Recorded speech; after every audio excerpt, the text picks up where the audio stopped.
tema que va a tratar es qué está haciendo la Iglesia en este tiempo de crisis.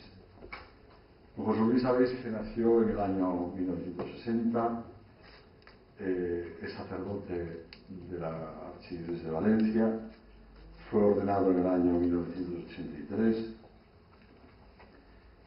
tiene estudios muy diversos que a mí me parece que eso es lo que hace que tenga una especial sensibilidad quizá por todos los aspectos de la vida, ¿no?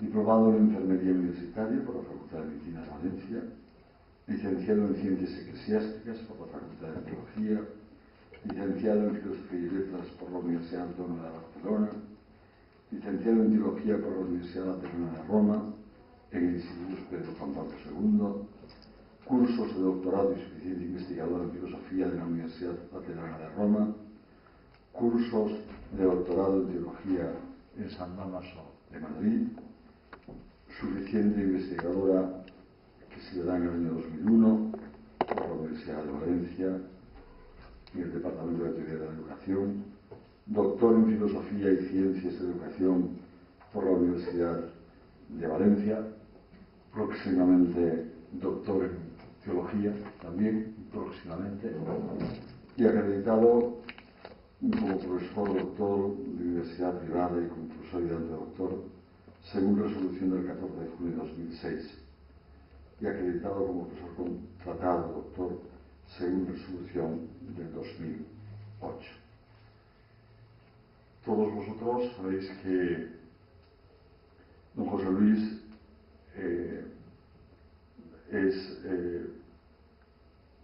fue delegado episcopal de enseñanza, presidente de la Fundación de Colegios Diocesanos de San Vicente Mártir, fue el que organizó la fundación que hoy tenemos con 70 y tantos colegios diocesanos, ¿no? Miembro del Consejo General de la Educación Católica de la Conferencia Episcopal Española del año 91 al 2004,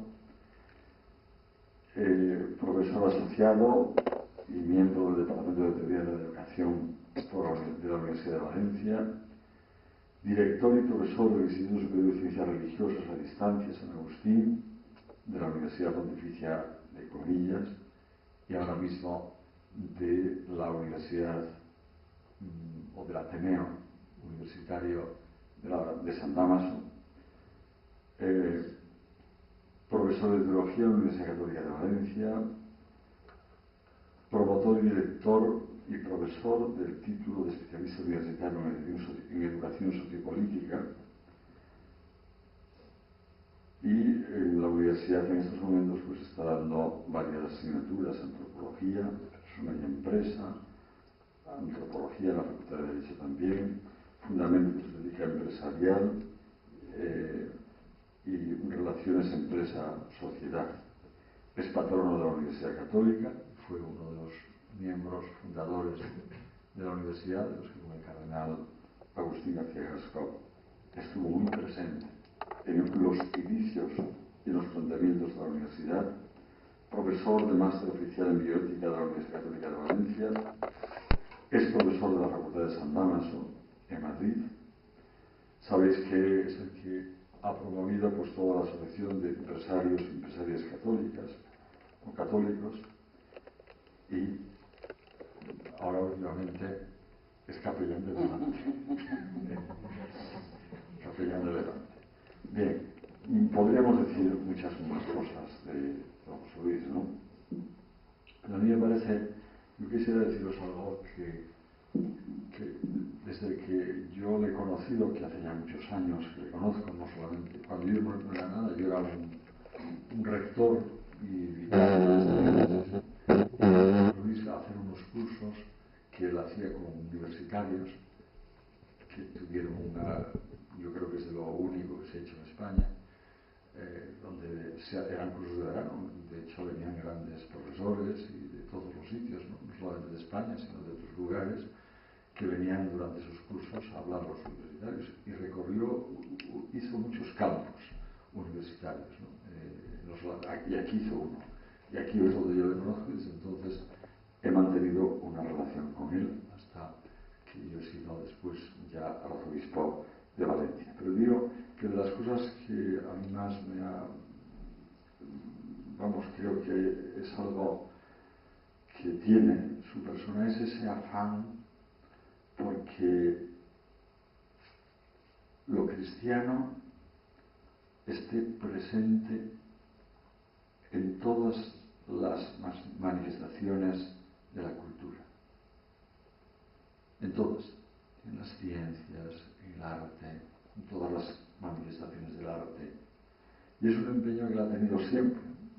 Esas relaciones entre la fe y la cultura es su gran preocupación, su gran pasión por lo que se gasta, se desgasta y por lo que es capaz, como os decía, hasta de aprender chino, se esfuerza para llevar el Evangelio de nuestro Señor, ¿no? Bien, yo creo que este es don José Luis, ¿no? Y después su gran amigo de los amigos, esto es verdad. Podemos contar siempre con él para lo que fuere, y esto es importante. Y a mí me parece que eso es lo que cualifica y da densidad a una persona. Perdonad que a lo mejor me he pasado por el cariño que le tengo, y aparte de que le he conocido siempre, ahora es pura amiga, ¿no? Y entonces tengo que darle mucho más, ¿no? Pero aparte de eso, es porque vosotros mismos, los que estéis aquí, muchos lo conocéis y sabéis que esto que digo es cierto y es verdad. ¿Qué está haciendo la Iglesia en este tiempo de crisis y qué está diciendo la Iglesia en este tiempo de crisis? Bien, yo nunca me hubiera atrevido a llevar a cabo el estudio y la comunicación de esta ponencia si no hubiera sido por ayudar al Señor de los Obispos estos últimos años en la creación de las empresarias y empresarios católicos en la diócesis. Esto ha forjado en mí pues un interés más profundo por la doctrina social de la Iglesia y por el reconocimiento de cómo la Iglesia también en el campo de la empresa pues tiene que estar presente y tiene que ser esperanza. Lo mismo que, como ha comentado don Carlos, en todos los aerópagos de la cultura, en el arte, en la universidad, en todo el mundo de las ciencias universitarias o no, y en la política y en todas aquellas manifestaciones que puedan ser iluminadas por la fe para que el mundo crea, con el respeto propio a la autonomía personal de cada una de estas realidades, pero sabiendo que se orientan o ayudamos a que se inculturicen en la fe y se puedan orientar hacia lo trascendente, o de lo contrario, como decía el beato Juan Pablo II, o la Iglesia evangeliza la cultura o la cultura paganizará la fe y no podremos vivir en ella. Tendremos que exiliarnos de la cultura, que es tanto como exiliarse de la vida. En primer lugar, he tenido en cuenta tres textos evangélicos, tres textos de la Escritura. El primero, la multiplicación de los panes y los peces. El segundo, ese texto tan referenciado del Nuevo Testamento que nos invita a descubrir cómo los cristianos lo ponían en todo en común a los pies de los apóstoles. Y el tercero de los textos, el de San Pablo, que nos dice: el que no trabaje, que no coma. Estos tres textos, a mi modo de entender, nos ayudan a optar por el bien. Nos ayudan a descubrir que es necio optar por el mal.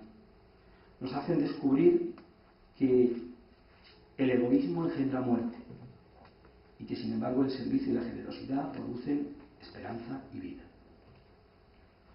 En el Evangelio de la multiplicación de los panes y los peces, todos sabemos y entendemos como creyentes que es un milagro real. Los panes se convirtieron en más panes y en más peces. Pero también es verdad que hay otro milagro paralelo a este. Un milagro que es repetir el gesto de Cristo. Repetir el gesto de Cristo de todos hacer lo mismo. Coger nuestros panes y nuestros peces y ponerlos. Partir y compartir el pan. Repetir el gesto de Cristo. Yo creo que en esta crisis económica, queridos amigos, si creyentes y no creyentes repitiéramos el gesto de Cristo, poner cada uno lo que tenemos, de nuestros dones, de nuestro dinero, de nuestros panes, en la medida proporcional que tuviéramos que hacerlo para ayudar a tanto desafío, a tanto momento de dificultad, estaríamos haciendo muchísimo. Para eso es verdad que tendríamos que fiarnos de los gestores, de aquellos que fueran capaces de organizar todo esto. Pero no cabe duda que la comunidad cristiana, al menos presidida por sus pastores en un momento de crisis, podría intentar repetir el gesto de Cristo. Un gesto que es un milagro verdadero, pero que tiene un milagro paralelo en el que todos cojamos nuestros panes y los poquito que tenemos, intentáramos compartirlo. Y evidentemente es una idea metafórica, pero una idea metafórica que puede llegar a muchos ámbitos, es decir, que puede ser desde un poco de dinero hasta parte de nuestro tiempo, hasta la posibilidad de que nuestros estudios sean respuesta seria al grito del hombre de nuestro momento histórico. Repetir el gesto de Cristo, partir y compartir el pan. Todos lo tenían en común y lo ponían a los pies de los apóstoles. Mirad, a mí me entusiasma cada día más el redescubrimiento de la Eucaristía como Cristo en medio de nosotros que nos da vida y vida eterna. Sus heridas nos han curado, hace nuevo todas las cosas. Unas heridas que curan. ¿Las heridas pueden curar? ¿Por qué las heridas de Cristo curan? Porque Cristo en sus heridas acoge las heridas de todos nosotros. Por tanto, la pobreza puede curar a la pobreza si realmente nosotros somos capaces de darle, como creyentes, la dimensión trascendente que tiene.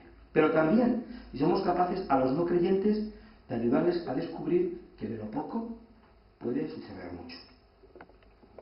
La Eucaristía, centro de la vida del creyente, centro de la vida de la Iglesia. La Eucaristía, el lugar teológico más importante del cristianismo, desde donde nosotros descubrimos lo eterno. Ya se hace presente aquí la vida eterna, la antesala del cielo, la Eucaristía. Aunque no lo sienta. Muchos jóvenes, muchos de vosotros, a veces, no, como yo no siento nada ahí, pues mira, hay muchas cosas en la vida que no sientes estudiando y sin embargo lo necesitas. Hay muchas cosas que no sientes cuando te ponen una inyección y si no te la ponen no te curas. Y no te curas. Y en muchos momentos uno no puede vivir como el adolescente permanente de sentimientos. No, yo no voy a la Eucaristía como creyente porque sienta, sino porque experimento, que es mucho más que sentir. Toda ciencia trascendiendo, dice San Juan de la Cruz. Y esa invitación que la Iglesia sigue haciéndonos a cada uno de nosotros a través de la Eucaristía, no solo es un don para el creyente, también el no creyente puede ver ahí cómo ese pan de vida eterna transforma a las personas que lo comen y les da una nueva vida que tiene que ser para los demás siempre, repartirla para los demás. Mirad, si amamos solo desde nosotros, tendremos que pedir al otro que nos ame, chantajeamos al otro para que nos ame. Si amamos desde Dios, no tenemos por qué pedir nada a cambio. Es verdad que esto en un matrimonio es diferente, porque hay otras dimensiones que se necesitan para... Pero cuando uno ama porque experimenta el amor de Dios, puede amar sin que le den nada. Cuando uno ama sin nada de amor dentro, necesita que el otro le devuelva el amor, porque si no se seca, se muere. El que no trabaje, que no coma. No hay que ser gravoso para nadie. Esto es muy hermoso. Las personas que experimentan desde el principio que no quieren ser gravosas para nadie son gentes siempre que llaman la atención. Llaman la atención por su austeridad, por su mansedumbre, por su autodominio, por su capacidad de generosidad. No hay que ser gravoso para nadie, con excepción del que no puede trabajar. Pero el que no puede trabajar, o por limitación de enfermedad, o por una limitación psicológica, o en este caso porque no hay trabajo, nos posibilita a nosotros ser mejores, nos posibilita la generosidad, nos posibilita el don y la realización. No trabajar nos incapacita para ser personas. Forma parte de la organización humana el trabajo. Y necesariamente todo ello nos lleva a concluir que es inteligente optar por el bien, que cuando la Iglesia predica todo esto nos está ayudando a apostar por el bien, que la auténtica libertad no es poder optar, sino pudiendo optar por el bien. Porque si opto por el mal, si opto por tirarme del 9º piso, me mato y ya no hay ninguna libertad posible. No es libertad poder optar, no, eso es falso. Libertad es pudiendo optar por el bien. Y todo esto nos lo recuerda la Iglesia permanentemente y de ahí saca del Evangelio y de la tradición, que la veremos ahora, saca los fundamentos de la doctrina social de la Iglesia para poder dar una buena noticia, para poder dar una estructura de pensamiento en tiempos de crisis. Siempre fueron tiempos de crisis, pero hoy más que nunca los notamos con una gran recidumbre. El Catecismo de la Iglesia Católica, todo ese compendio, está lleno de citas de los santos padres, del Evangelio, de la tradición de los santos padres, de los concilios. Yo me he apoyado en algunas de ellas para ver qué está diciendo la Iglesia en este tiempo de crisis.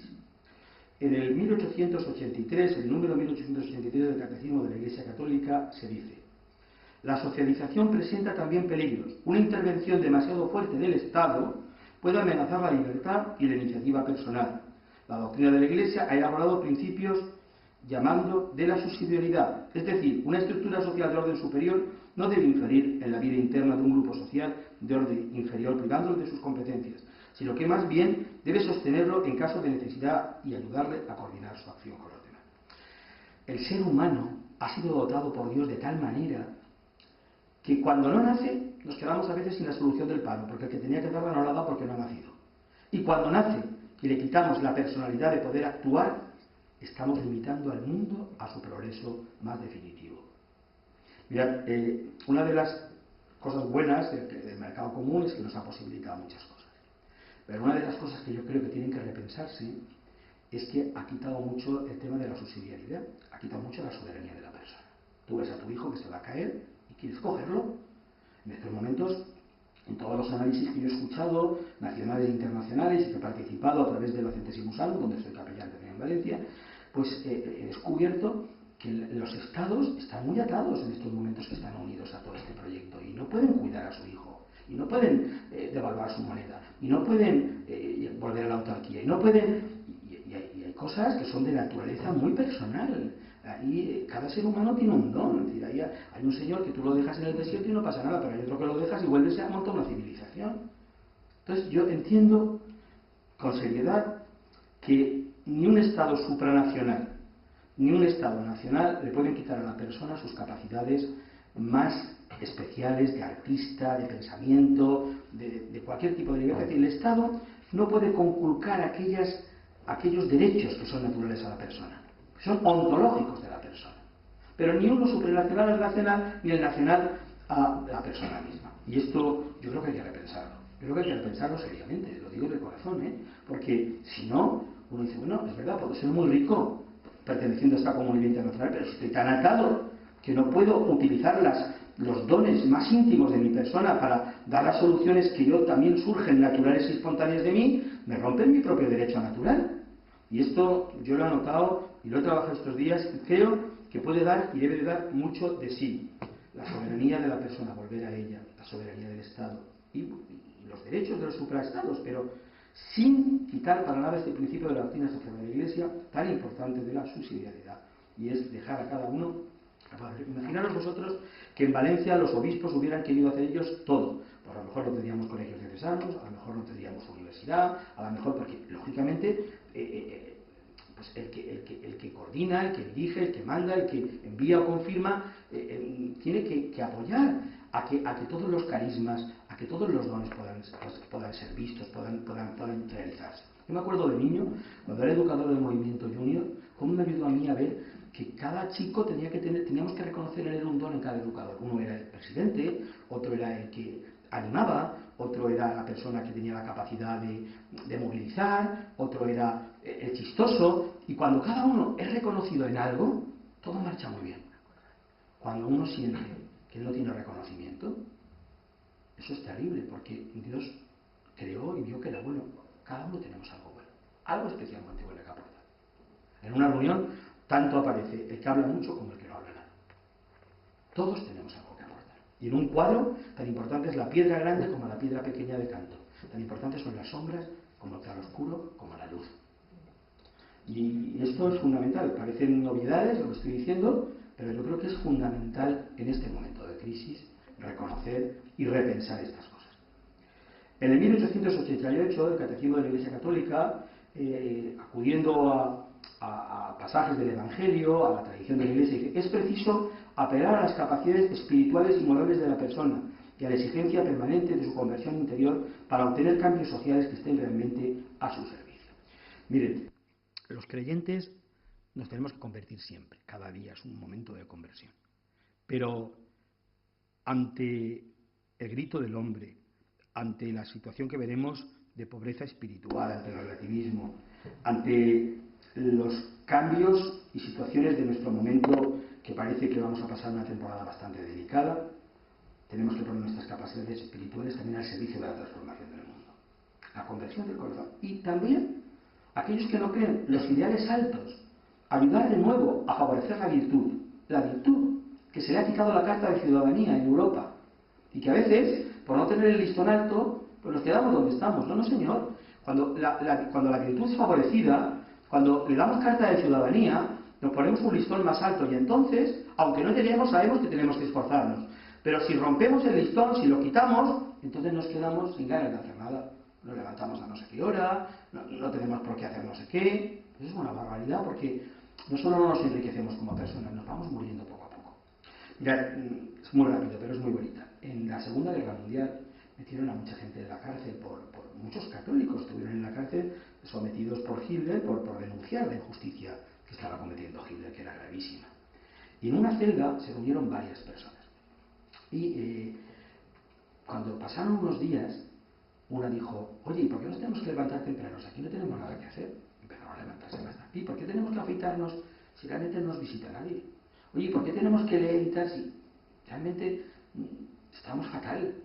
Bueno, cuando pasaron unos días, uno de ellos, Bonhoeffer, que es quien lo cuenta, dijo: no señor, a partir de ahora voy a empezar a levantarme una hora antes, voy a estudiar el doble, voy a afeitarme no una vez, sino 2 veces al día.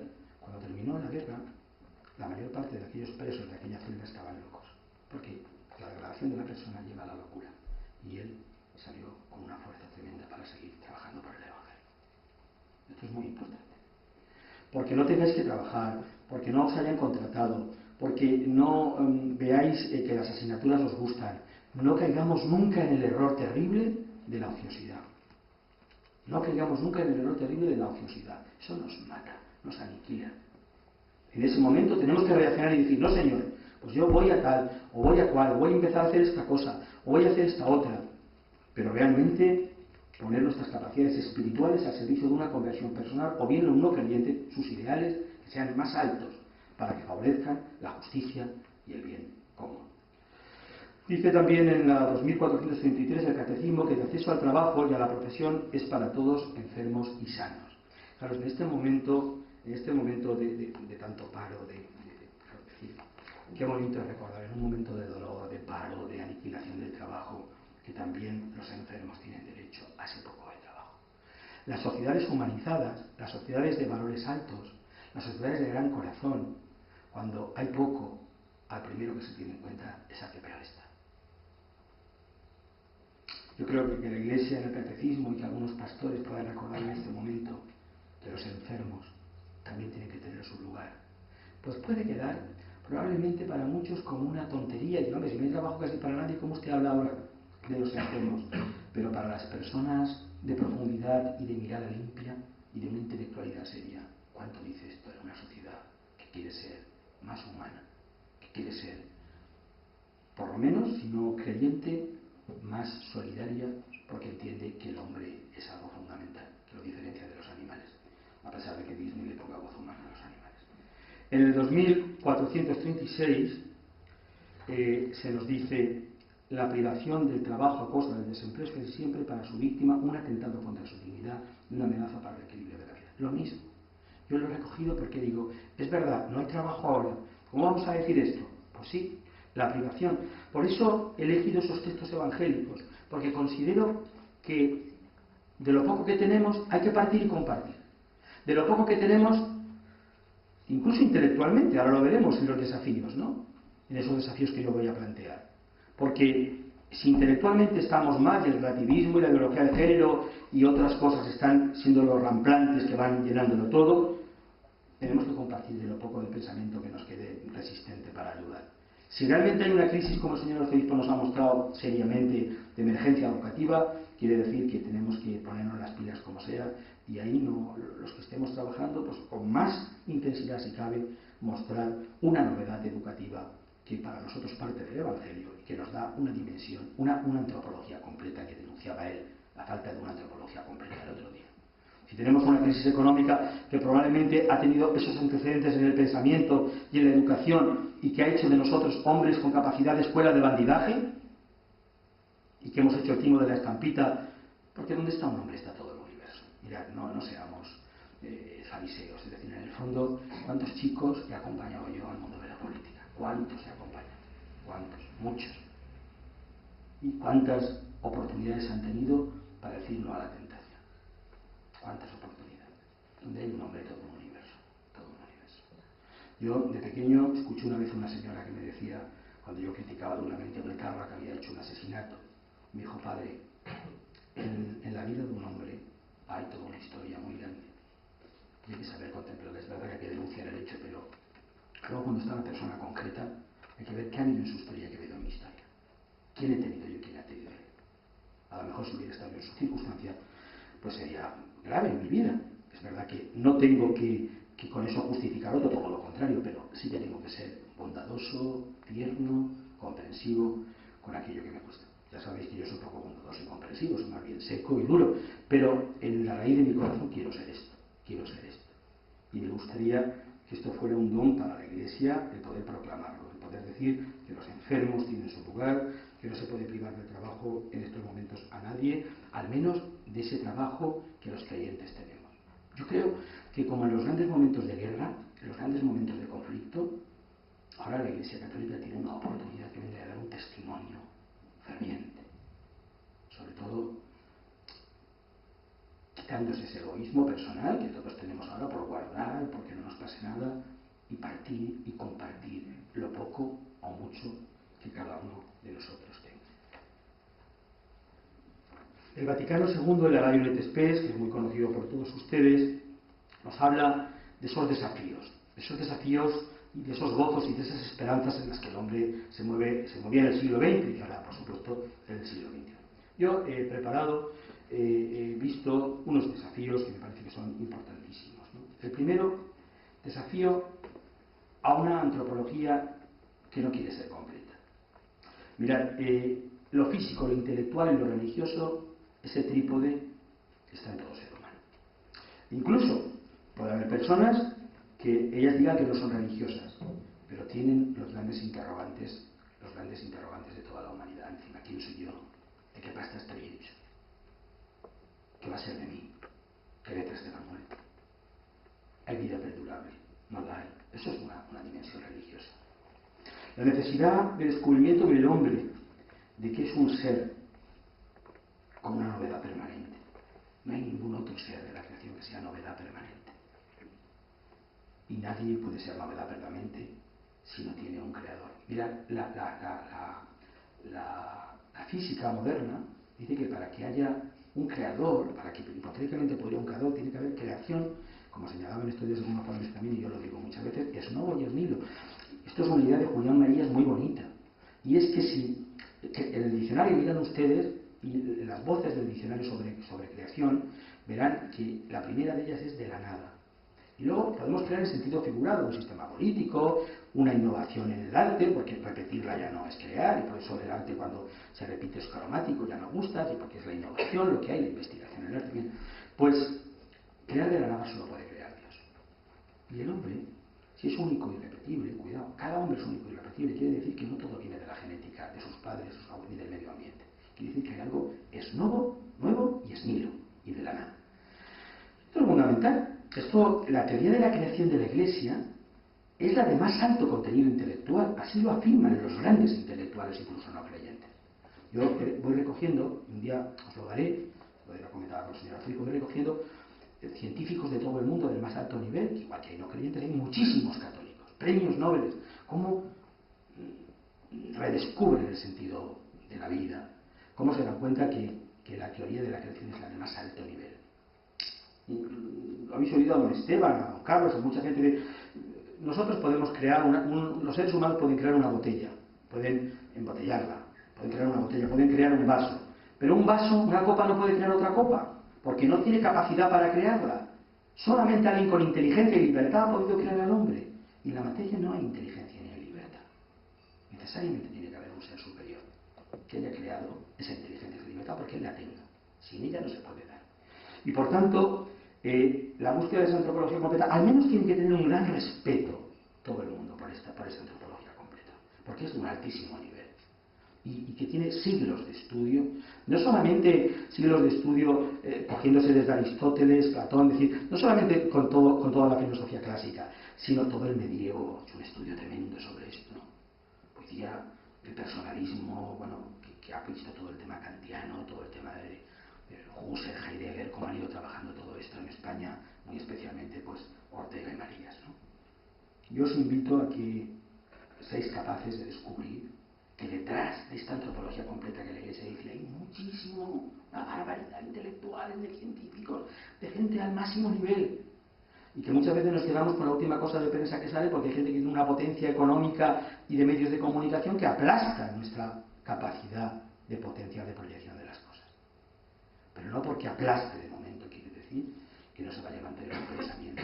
Otra cosa es que además uno puede creer en Dios, puede pensar que Dios existe y no tener fe. La Iglesia Católica lo deja claro en el Vaticano I. Es decir, uno por la razón natural puede llegar a concluir que Dios existe y sin embargo al mismo tiempo no tener fe porque no tenga el don de la fe. Porque la fe es un don. Es un don que es para todos en función del que no la tiene. ¿Por qué yo tengo fe? No, porque yo la tengo en función tuya. Porque aquí nos salvamos en comunidad. Porque nuestro Señor es muy grande y ha querido que ese sentido comunitario sea impresionante. Porque hay un Padre y los demás son hijos. El desafío a la desaparición de Dios en la cultura por la anulación del concepto de razón. Don Eduardo, que me va a preceder en el uso de la palabra, y vais a aprender muchísimo de él, porque es uno de los grandes intelectuales de Valencia, don Eduardo, que tendrá la siguiente ponencia, sabe muy bien que todo se juega, se ha jugado en el concepto de razón. Aprehensión de la realidad en su conexión. Cuando las personas entran en esta concepción de razón, descubren que necesariamente también los interrogantes religiosos tienen que estar, porque si no sería un atentado a la razón. Y desgraciadamente, a veces en las universidades públicas, a veces en muchísimos lugares, hay un atentado a la razón queriendo apartar el hecho religioso y la pregunta por Dios, necesariamente en todas las culturas, en todos los tiempos y en todas las épocas.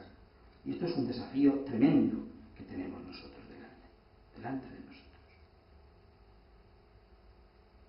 Yo os invito a que si alguno tiene interés aquí había un joven el otro día que decía, señor arzobispo, dígame usted, señor cardenal, ¿cómo puedo explicar yo a los otros que la Iglesia, las riquezas que tiene, las tiene en función de algo, incluso de la pobreza y no? Pues esto es muy importante. Muchas veces hay gente alejada de las cosas. Uno puede incluso estar en contra de esto, no tener claro esto y ser religioso, pero muchas veces te sirve de una gran justificación el que pienses que además todo esto no tiene sentido, cuando sí que lo tiene. La razón señala siempre lo trascendente. La razón invita al proyecto de lo trascendente. La razón no limita, sino que abre. Porque la razón es el pasado conectado con el futuro, es el sueño conectado con la realidad, es toda la dimensión del hombre que, a través de su inteligencia, que es la ayuda que tiene la razón, porque inteligir es captar, mientras que razón es aprender la realidad. Captar y aprender la realidad son dos dimensiones que nos ayudan realmente a darnos cuenta que el hombre es un ser que tiene sentido porque está abierto al más allá. La propia razón nos invita a ello. Entramos luego a las conclusiones que cada uno pueda llegar. Primum vivere, la cuestión de la vida, el libre pensamiento, la libertad de educación, la libertad de centro. Es decir, es verdad, decimos primero vivir y luego filosofar, pero hemos de amar la cultura de la vida en primer lugar, que ha hecho muchos estragos. Don Antonio Cañizares lo decía, se lo han malinterpretado, porque han querido decir, detrás del aborto, detrás del materialismo, detrás de que las ideologías y las economías se impongan por encima de la persona, está la crisis económica, decía don Antonio, y lo han sacado. El cardenal Cañizares ha dicho que detrás del aborto está la crisis económica. Hombre, por favor, estábamos aquí todos, sabemos lo que dijo el cardenal Cañizares, el hombre con una agudeza intelectual muy seria, como don Carlos, denunciando la crisis de la educación, ¿no? Todo lo que también está detrás de la crisis económica. Pues bien, yo creo que esa cultura de la vida que la Iglesia señala, recuerda y que nunca le agradeceremos suficiente que lo haya hecho, aunque le llamen carca, aunque le llamen como le llamen, que la Iglesia vea que se puede mutar al hombre, que le puede cambiar la cultura, porque al hombre se le trastoque en tantas cosas que la bioética recuerda, eso es una maravilla.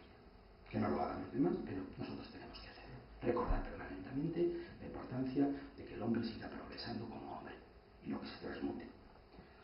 La libertad de pensamiento, nuestra Constitución es libre pensadora, pero claro, cuando se dieron cuenta que la libertad de pensamiento daba lugar a la libertad de educación, entonces ya esto no gustaba tanto. Pues mire, sí señor, el que haya libertad de pensamiento quiere decir que tiene que haber también libertad de educación, que puede haber distintos presupuestos educativos. Esto ya no gusta tanto. Y detrás de la libertad de educación está la libertad de centro. Que los padres pueden realmente llevar a cabo el proyecto con sus hijos de realización educativa.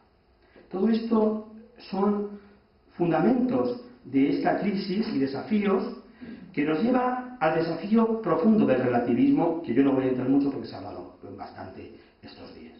Pero sí que os quiero decir que yo como profesor de antropología, como Quique, que también está aquí, que es profesor lo mismo, dedicamos un tiempo, o al menos una clase, siempre a este tema del relativismo. Y sabemos con seriedad que el relativismo es una gran mentira. Porque el relativismo dice que no hay verdad. Y si tiene la afirmación de que no hay verdad, ya está teniendo una afirmación, por tanto no relativa. Pero además de esto, es que resulta que el relativismo es el que se ha cargado el concepto de verdad. Bueno, ha concluido toda una época de tiempo, de siglos, de filosofía, diciendo en un momento determinado, sobre todo en toda la posmodernidad y posmodernidad, pues que no hay verdad. Pero entonces, si no hay verdad, ¿qué hay? Desorientación, hay mentira. Si no hay verdad, ¿el hombre a qué aspira? ¿Qué enseñan las universidades? Si no hay verdad, ¿no enseña verdades? ¿No hay certezas? ¿Dónde estamos? El desafío a la ideología de género. Es tremenda la mutación que puede ocurrir, está ocurriendo con la ideología de género. Poder cambiar tu género. Mirad, yo aprendí de mi maestro, don Julián Marías, aprendí que antes de ser sexual, se es sexuado.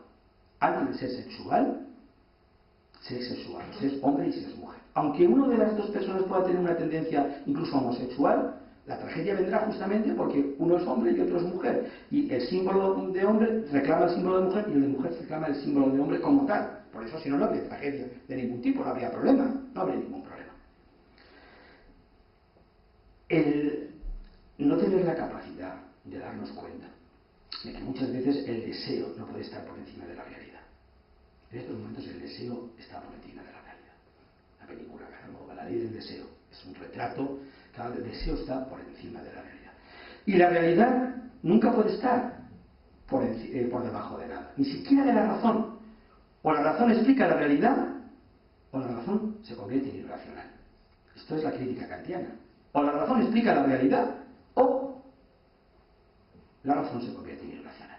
Ya puede decir la razón Dios no existe, que si Dios existe se convierte en irracional porque sigue existiendo, sigue habiendo hombres y mujeres que le siguen, sigue habiendo tal. Claro, es que hay que tener mucho cuidado de este tipo de cosas, ¿no? Y en tercer lugar, el diálogo, el desafío de la fragmentación. Esto es tremendo. El sentido utilitarista de nuestra época. Todo fragmentado, todo especializado. No, hay veces que no tienes a la persona aunque ha construido realmente una estructura seria cultural y ya la estamos fragmentando en una dirección o en otra. Mire usted, si hace falta una formación amplia, estructural, de fundamentos. Mira, cuando se hablen de valores, si no aparezca la palabra fundamento, tener miedo, correr. Los valores sin un fundamento no son nada, porque además los valores pueden ser contravalores que se convierten en valores. Si la sociedad positivista decide que eso es un valor, pues entonces estamos apañados. Yo recuerdo una vez que vinieron a visitarme unas mujeres de un movimiento católico y me dijeron, no, es que nosotras estamos aprendiendo de los valores y esto nos está llevando. Y dije, ¿pero qué me están ustedes diciendo? O sea, que no están ustedes aprendiendo del Evangelio. Y el Evangelio les lleva como consecuencia una sensibilidad de valores determinados. Pues esto es tremendo, y así fue. Pues con el tiempo muchas de aquellas personas se alejaban de la Iglesia. Porque el valor que no está unido a Cristo se convierte en un antivalor. Se convierte en sí mismo en creer que es algo. Y lógicamente, para un creyente no es nada. Pero es que para un no creyente, si no tiene un fundamento, resulta que dentro de 4 años puede estar hablando de lo contrario. Porque no necesariamente tienen que ser valores permanentes. Necesidad de una auténtica universalidad no fragmentada. Filosofía, ciencias experimentales y teología tienen que entablar necesariamente un diálogo. La universidad empieza con la filosofía y con la teología. La universidad se desarrollará bien, se admite también que la realidad implica el hecho religioso y el hecho católico como tal. Y cuando digo el hecho católico como tal, no es que desprecie ninguna otra religión, es que es la religión de la razón, del logos. Es la religión que ha hecho una encíclica que se llama Fides et Ratio. Decía don Marcelo Sánchez Orondo que hasta la masonería felicitó a la Iglesia por la encíclica Fides et Ratio, porque evidentemente estaba diciendo que era la religión que dialogaba con la razón. Porque su logos, su Dios es razón. Y el hecho de razón de todos, y da sentido. La Iglesia tiene condenado el fideísmo. Fijaros, cuando alguien nos diga alguna vez, oye, es que es que la Iglesia tiene condenado el fideísmo. La Iglesia no quiere que sean las cosas desde la sensibilidad simplemente. La Iglesia quiere dar respuesta de la razón a aquel que se la pidiera, porque sabe muy bien que es fundamental descubrir lo que el Dios de la razón que la ha creado nos ha dado para poder a los demás ayudarle a que la descubran y caminen hacia adelante. Benedicto XVI, en la Caritas in Veritate, nos invita a que la crisis actual ha malgastado y ha llevado a una actividad financiera mal utilizada. Y por tanto, nos dice que hay que buscar soluciones nuevas reglas. La crisis es una oportunidad de discernir. Yo creo que este mensaje del Papa, todos sus obispos, todos los sacerdotes, en los pueblos, en las ciudades, tendríamos que llevarlo a los demás. Y necesitamos reunirnos, gobernantes, instituciones, fundaciones, necesitamos reunirnos, necesitamos buscar nuevas soluciones, porque nuestros amigos, nuestros hermanos, nuestros hijos, lo están pasando mal y lo van a pasar muy mal, y sabemos que hay unos antecedentes y unos desafíos que están ahí, y necesariamente queremos reunirnos, queremos ver por el bien de nuestros hermanos. Al menos, como dice también don Julián Marías, que por mí no quede, que por mí no quede. Aparte de que como creyentes tenemos realmente ay de mí si no anunciara, ¿no? El aumento masivo de la pobreza es una amenaza a la humanidad. El desarrollo necesita cristianos con los brazos levantados en oración.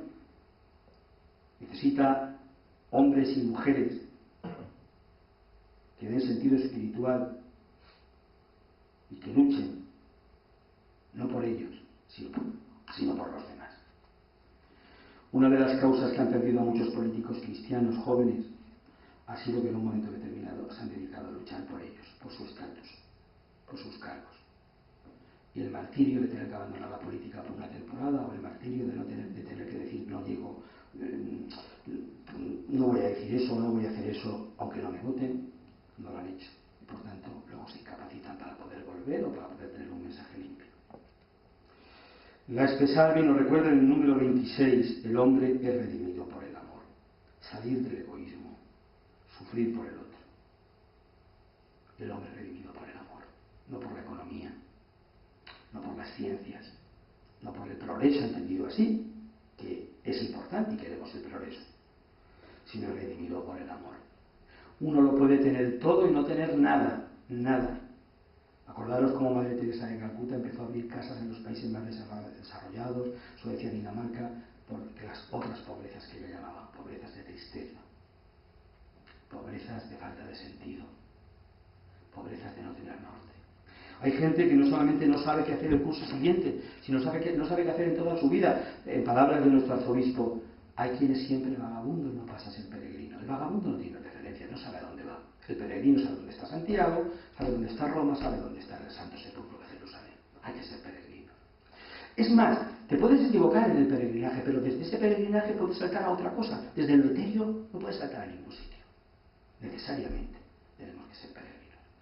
Y finalmente, y muy rápidamente, os digo, es necesario que el mercado dé cabida a la libertad de optar por trabajos que no se reduzcan al mero beneficio. Recuerda la doctrina social de la Iglesia. Si es que esto es tremendo. Mirad, cuando te encuentras con un padre y una madre inteligente, lo primero que dicen es: yo lo que quiero es que mi hijo sea una buena persona. Claro que sí, una buena persona la va a querer todo el mundo. Una buena persona va a tener un futuro tremendo. No, voy a ver cómo lo coloco de manera. No, eso también, eso luego. El hora y el semana luego. Que es verdad que los padres pues prefieren una educación burguesa en el sentido positivo de la palabra burguesa, la mejor educación, los uniformes también, de acuerdo.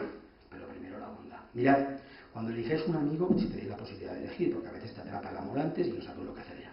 Pero si tenéis la posibilidad de elegir, primero la bondad. Yo cuando era más joven decía la inteligencia. Primero la bondad, porque si además de inteligente es malo, prepararos. La doctrina social de la Iglesia tiene un regalo para todos.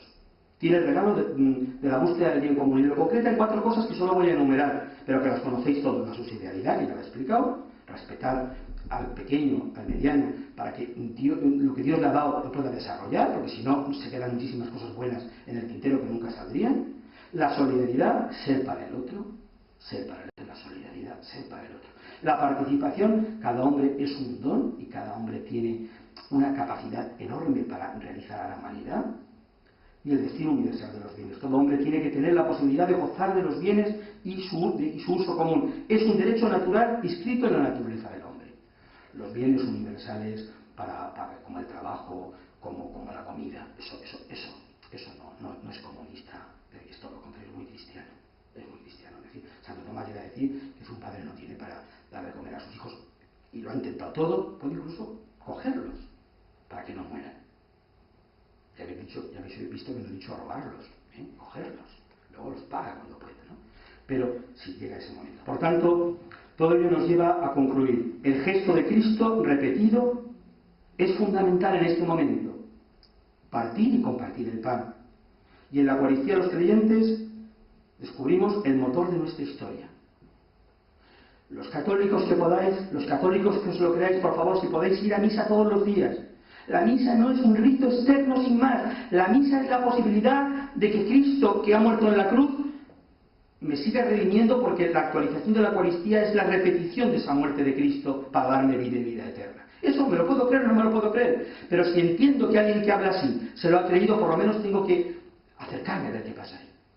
La Eucaristía es muy grande. No, es que el sacerdote habla mal, no predica bien. Ay, usted sí que predica. Y tiene siempre la esta de decir, mira que bien, yo predico bien. No, señor. Si es que la Eucaristía, lo más grande es que Jesús transforma, hace nuevas todas las cosas.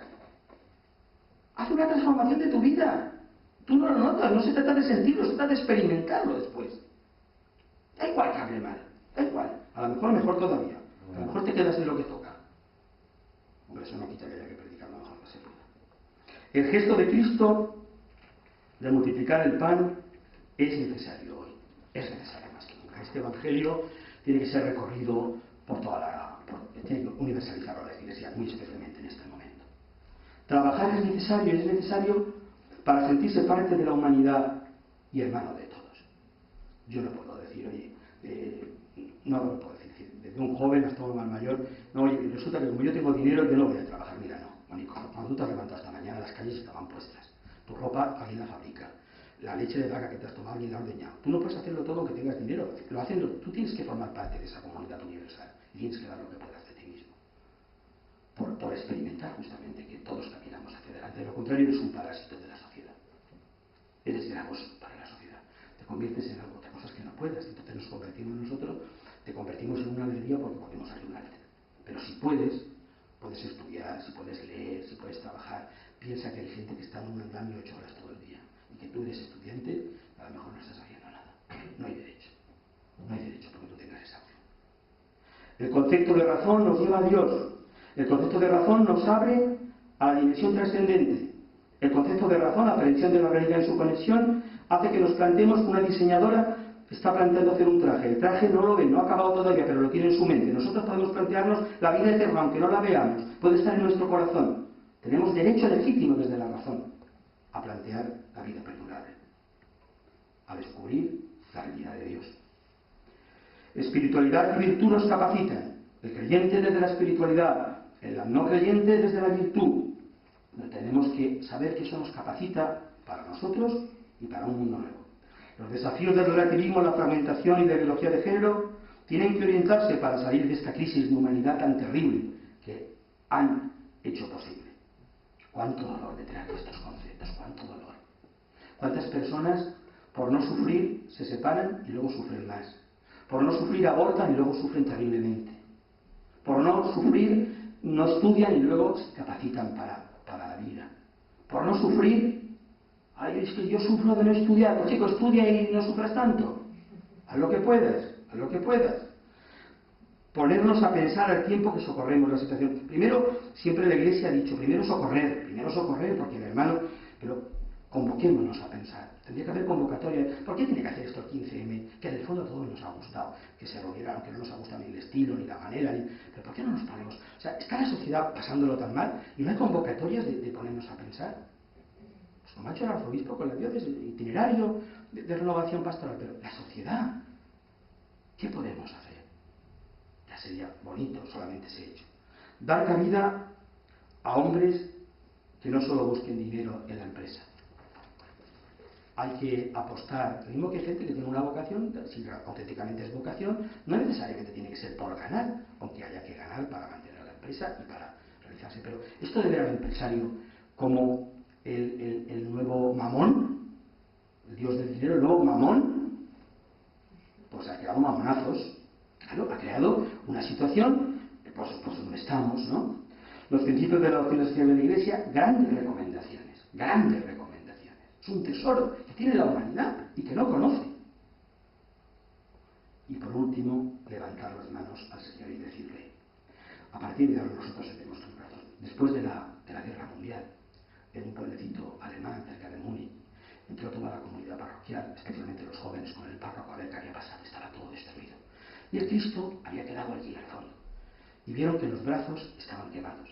Y el párroco dijo, tenemos que restaurar a nuestro Cristo. Y un joven levantó la voz y dijo, no lo vamos a restaurar. Vamos a poner un letrero que diga, a partir de ahora nosotros seremos tus brazos. Eso, a partir de ahora nosotros seremos tus brazos. Muchas gracias por escucharme.